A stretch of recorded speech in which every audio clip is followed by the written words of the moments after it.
Acting Chair. Mac. Commissioner. Yes, this is staff's petition. That's requesting opening of phase 2 of 17-0977. There is a proposed order that basically reflects the agreement of the parties in the first phase of this proceeding with regard to staff's right to request the commission to open a docket to look at rate design issues between Maryland and Delaware, specifically allocation issues. And so this order would do that if you favorably consider it. And I think the petition is pretty straightforward in terms of the content, and I believe that there are no parties that oppose it. But we shall hear from the other party. Thank you. Ms. Iori? No opposition from the public advocate. And Goodman.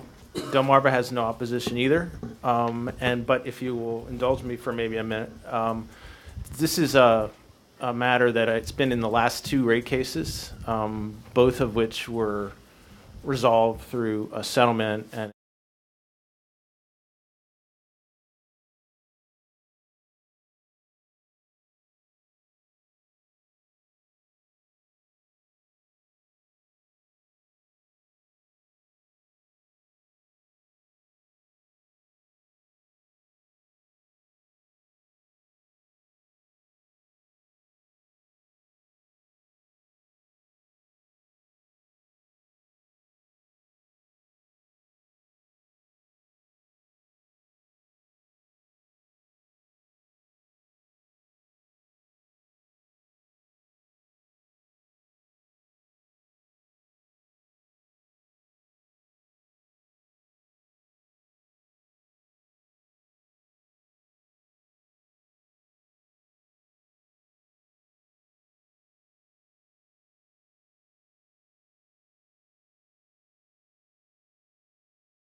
Referendum failed couple of times. And we all know who can vote in the referendum and everything. But for the Sussex County, who could vote in the referendum? The owner of the land, the owner of the resident, or the tenant, actual person living there? Who voted or who could have voted or can vote?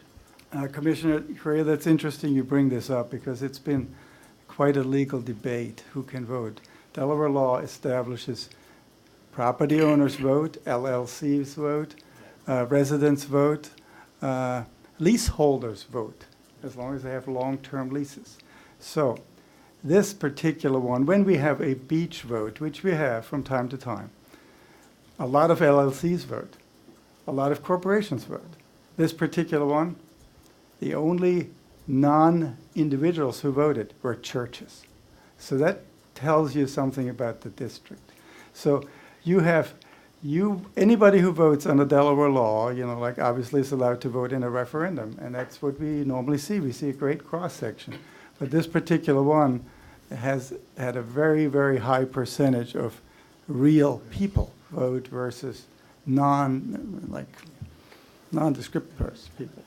I think this is more than Ellendale, right? It's also Winding Creek. No, I made this clear. The initial request was for both, but in Winding Creek, we don't have a need, time of the essence. We're plainly asking for the Ellendale district. I have no problem sending it out in Winding Creek Village with return receipt. It's an educated, all ownership. It's a completely different district.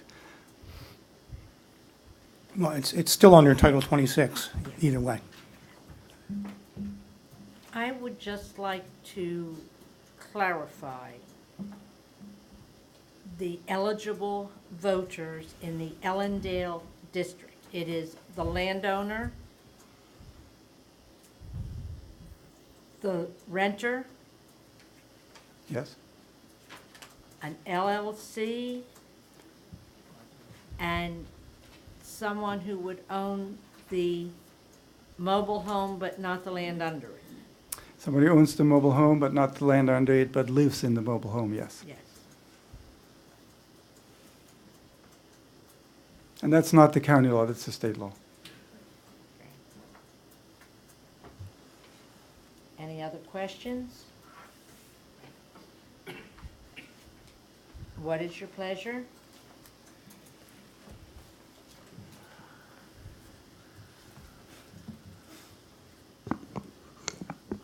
I think Commissioner should go with the staff recommendation because the law is involved in this case, CPCN and Section 26 or 29, as you mentioned, and we should follow those and then request them to follow those things as well. So that is your motion. That's my motion, yes. I second. Any questions on the motion?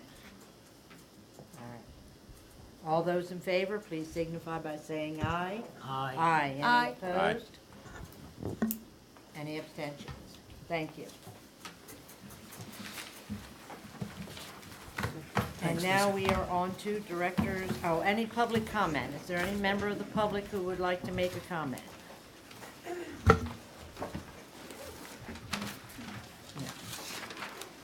Director's comments.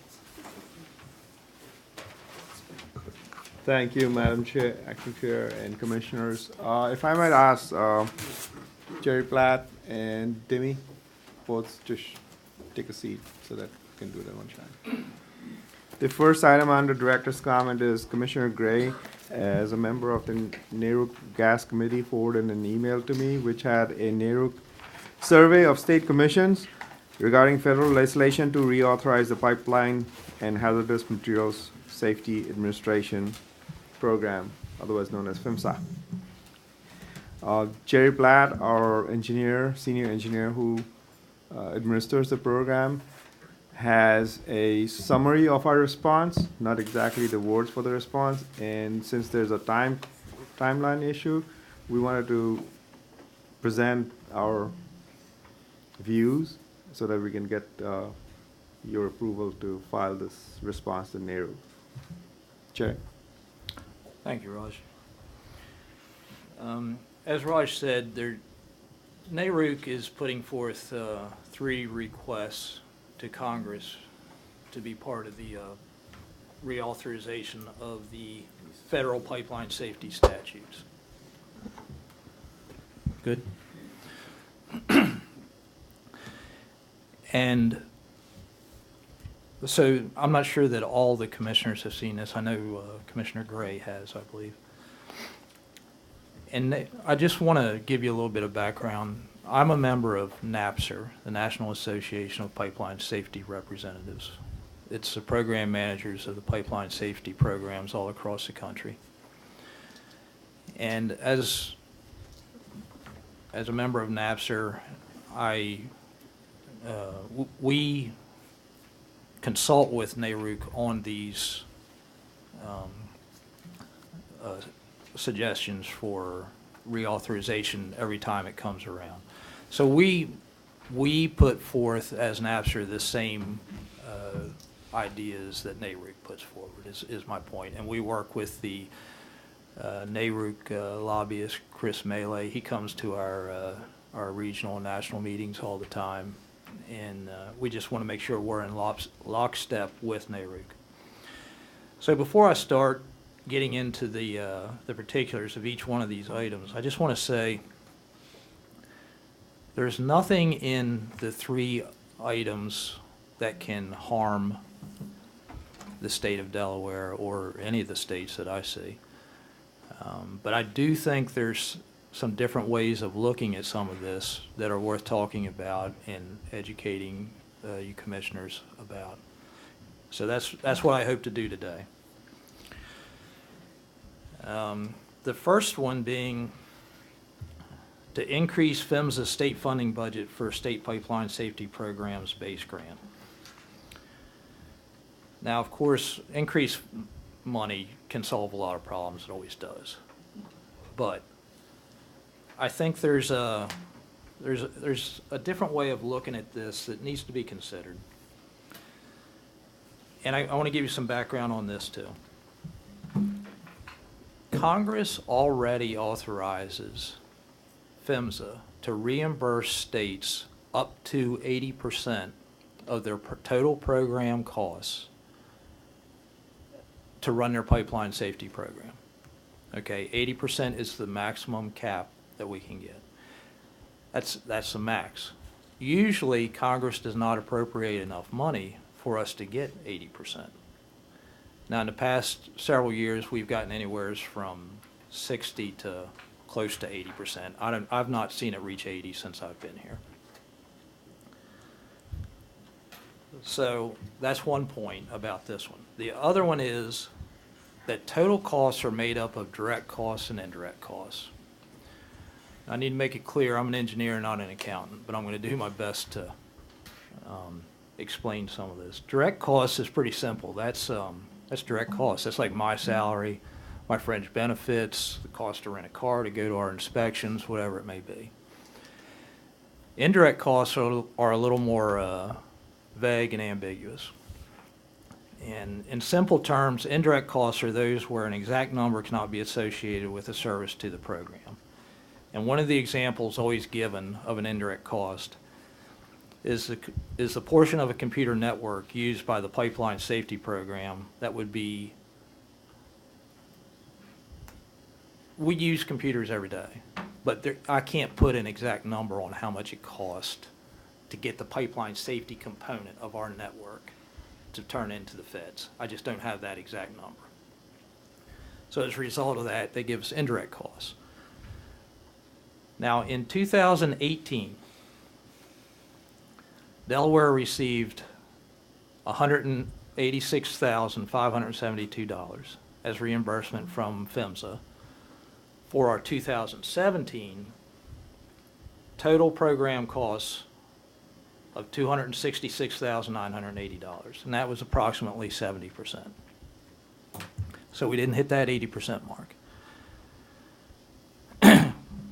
Now, Delaware does not have and has never had a negotiated indirect cost rate with PHMSA. Now, a negotiated indirect cost rate is something that many of the states go through that process to get that. We never have. Frankly, OMB in our state feels that our program is too small to warrant that. It wouldn't be worth the cost because a consultant would have to be hired, a review of all state government costs would have to be done. It's just a long, arduous task, and for the amount of money we're talking about, it's just not worth it. And I agree with that, I do. However, so we don't have an exact number for indirect cost rates to submit to PHMSA when we do our program costs. So there is a rule that says if you don't have that indirect cost rate, you can take advantage of this rule that says small programs or folks not having that can just use 10% of their direct costs, submit that, and it's a done deal. You don't have to validate that in any way. Now there's another rule that says the folks who do have negotiated indirect cost rates, that has to be capped at 20%. They can't, and believe me, I've seen some of these states out there, they have indirect cost rates of, some of them close to 50%. They come up with numbers. I guess if you get a good enough consultant, you can make those numbers work to your advantage. So anyways, we get 10%. Now, the numbers I gave you were for 2017 pipeline safety program costs. The top 5 states in the country for that year were California, New York, Texas, Virginia, and Pennsylvania. In total, they received as reimbursement $15.4 million. Okay? Now, those are big states, so it's to their advantage to have a negotiated indirect cost rate, and they probably do, which means they're probably capped at 20%. And let's say that's the case. I don't know it for a fact, but it's likely that that is the case. So if 20% of that $15 million is indirect costs, that means the feds paid $2.5 million to them just in indirect costs. That's a pretty substantial number. Our indirect costs for 2017 were $23,000. And those 5 states got $2.5 million. So what we need to get up to 80% is a pretty small amount. Now, several years ago in the Federal Register, there was it was published about the final rules for the uniform administrative requirements and cost principles and audit requirements for federal awards. So these are the guidelines that everyone has to go for in getting a reimbursement from the feds. And in that publication of the Federal Register, they basically acknowledged that 10% indirect cost to a small program is detrimental to them. However, and it was suggested that it should be a larger number.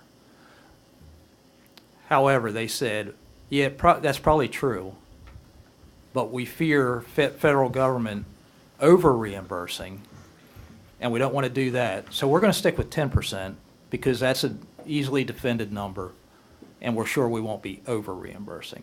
So 10% is the number states like us get.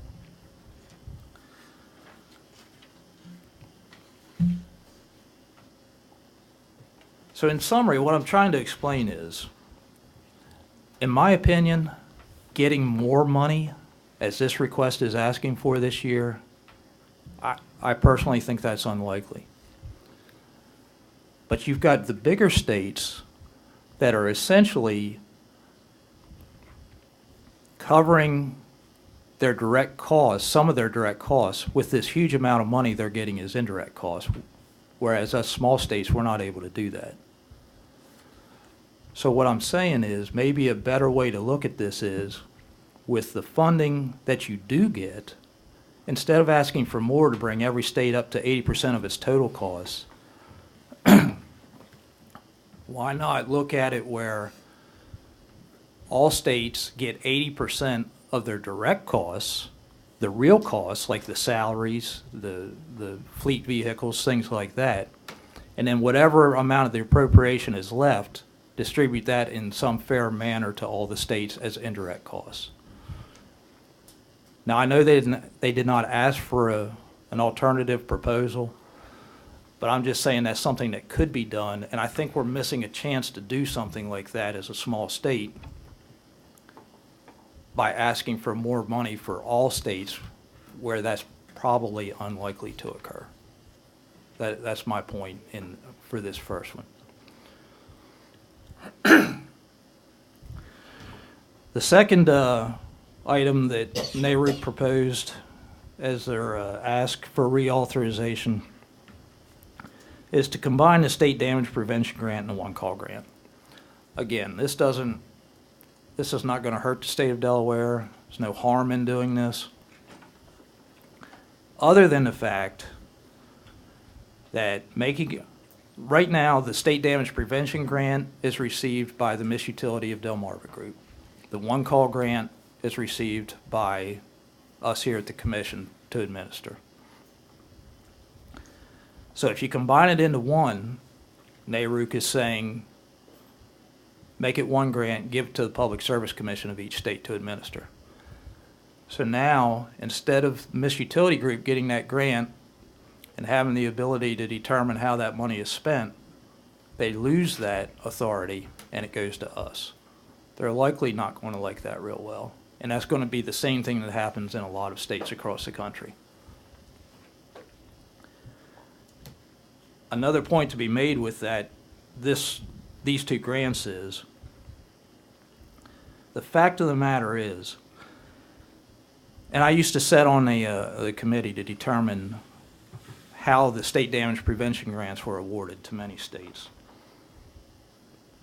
And of course I had to recuse myself when it came to voting in the case of Delaware, but I saw everybody's application, and not every state applies. There's maybe half the states that apply, 25. But the fact of the matter is, many of these states use these grants to pay the salaries of their damage prevention enforcement people. So, and Delaware will not request money for that. Delaware won't operate under that premise. OMB has said that on many occasions. Because you're counting on receiving federal money to pay somebody's salary. And if you don't get that, then the state has to come up with it. So Delaware won't do that, but many states do. So the grants were never meant to be used in that way, but they are. Personally, I always voted against that. I was not in favor of that. My feeling, staff feels that the better use of the grants is to provide improved technology for one-call centers, educate the public about damage prevention with advertisements and other means, and provide education and training to violators of damage prevention laws. If anything, the personnel that you use to enforce damage prevention laws with respect to pipelines only could be included as part of the pipeline safety program, and these costs would be part of that base grant that we just talked about in item number 1 for partial reimbursement through funding from the base grant. Of course, if these states do that, then you do need more funding in the base grant to be able to pay for those costs, which are now not included in the base grant. They're included as part of these grants.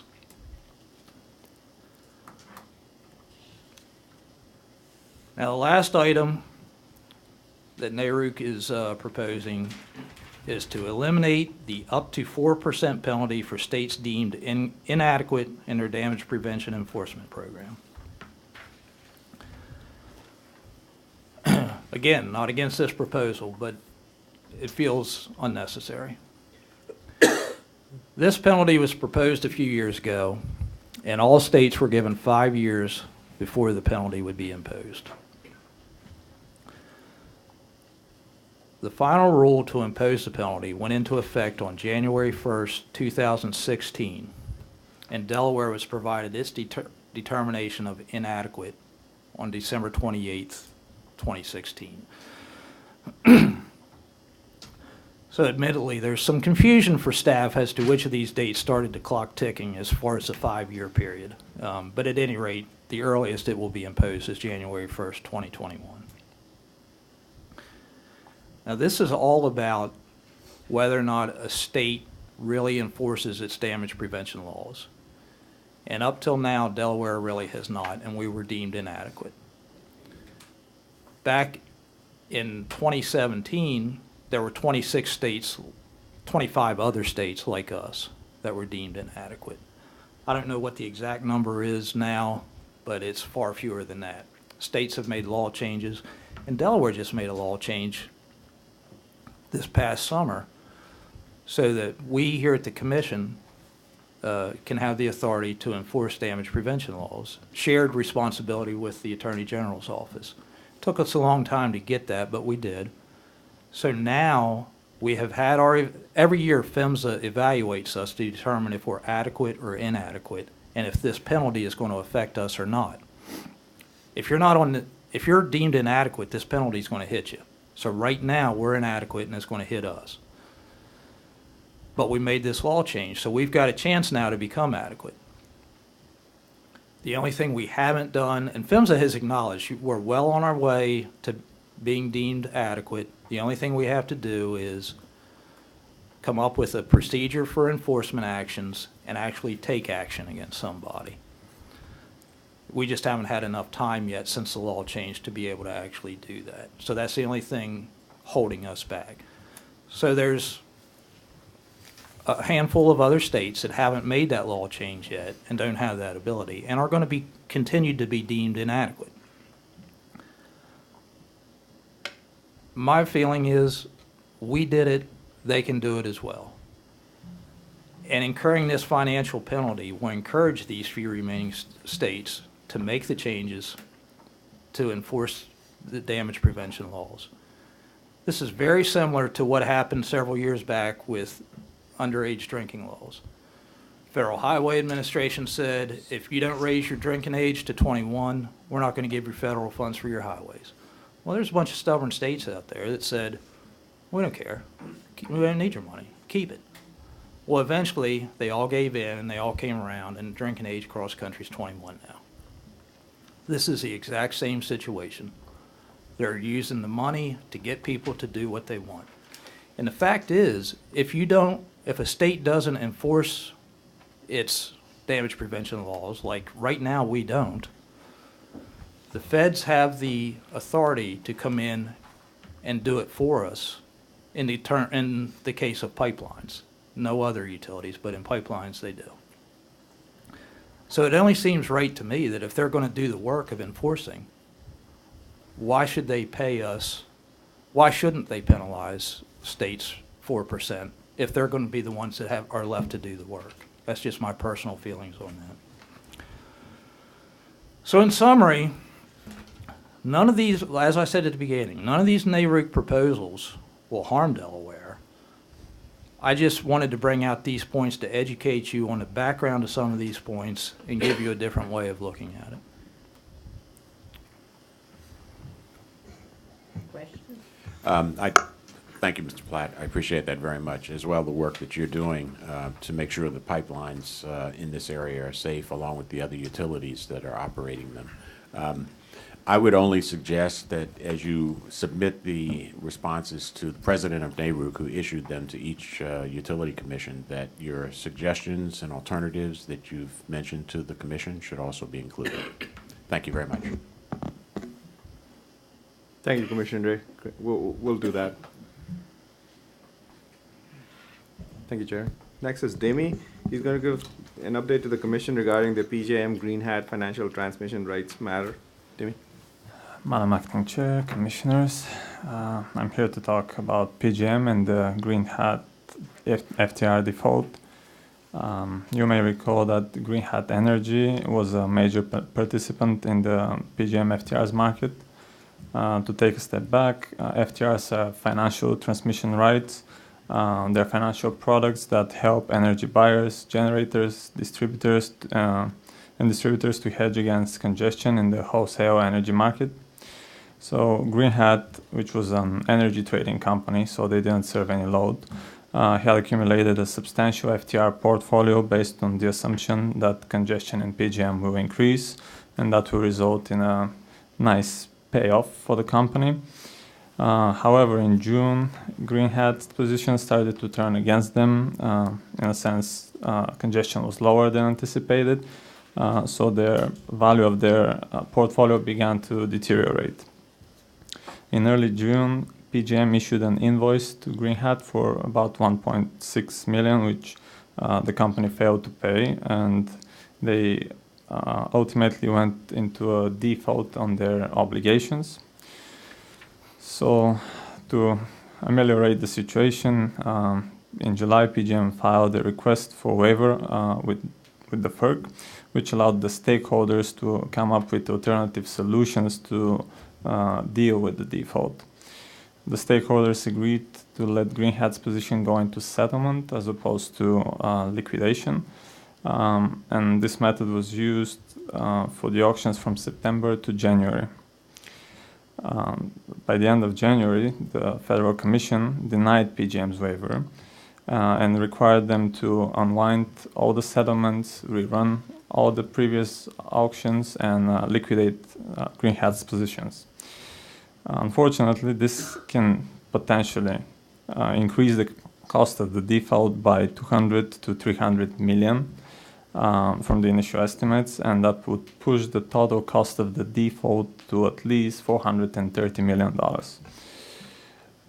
Currently, the estimated impact on Delaware Electric customers is unknown.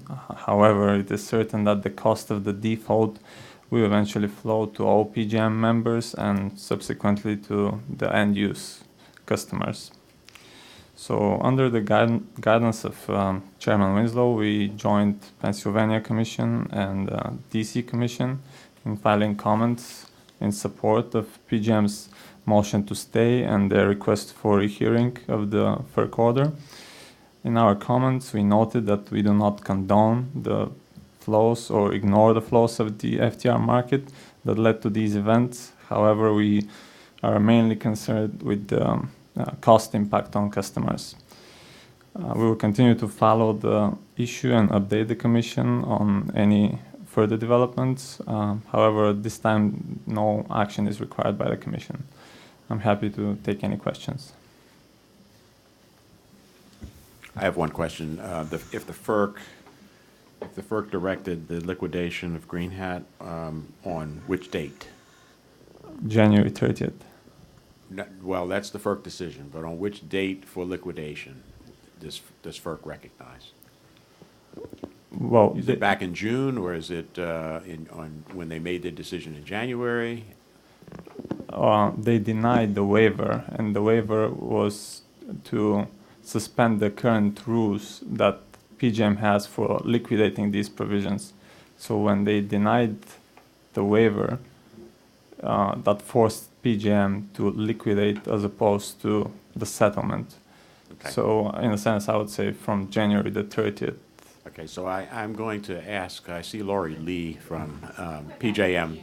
Back to June? Okay, so back to June. I see. Thank you. Mm-hmm. Thank you, Demi. Next, we have Samantha Hemphill. Just to talk to us about some exciting something. Good afternoon, Madam Acting Chair and Commissioners. As you may already know, this is Fix a Leak Week, March 18th through the 24th. Each year, the state of Delaware partners with the EPA and WaterSense to encourage Delawareans to chase down leaks and conserve our most valuable resource, which is water. We do this because household leaks can cause more than 1 trillion gallons of water lost annually nationwide. In an effort to promote this initiative and spread the word, staff has created a social media campaign that's active all this week, which shows people how they can detect leaks in their homes and businesses. We also have a press release that went out, a blog post on our website, and we have a proclamation from Governor Carney declaring this week Fix a Leak Week. But rather than read this to you, I have a short video about Fix a Leak Week that Ronette's going to share with you, and it does not have sound. I apologize. It's really just elevator music, though. And it's only a minute long.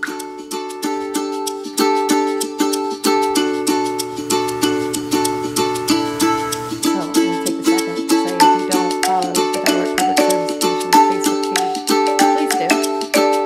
You may find that you have a leak in your home. Last year we went to see if we could get this properly, but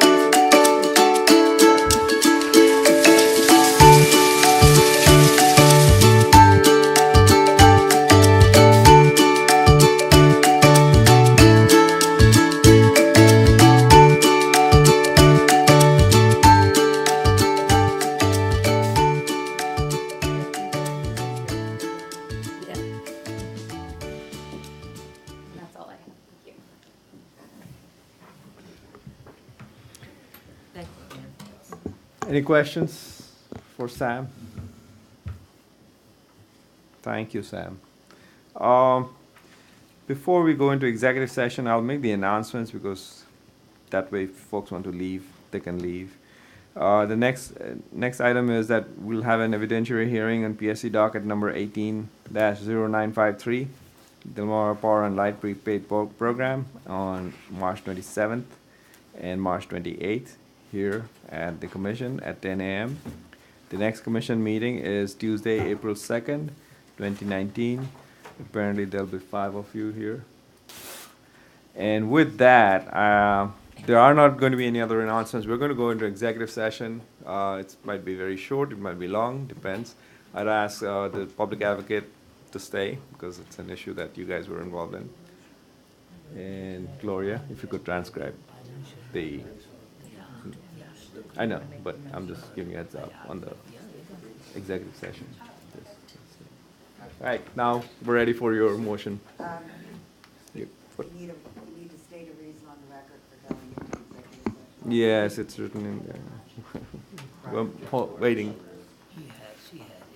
waiting. Yes. Jim, you're not done yet. Ready? Oh, Yes. it's warming up. Wrong one. Madam Acting Chair, I move that the commission convene an executive session under 29 Delaware C 10004 B6 for the purpose of receiving legal advice update of a privileged or confidential nature. This information is not a matter of public record as defined in 29 Delaware C 10002 1-2. I second it. Any questions on the motion? All those in favor, please signify by saying aye. Aye. Any opposed? Any abstentions? Motion carries.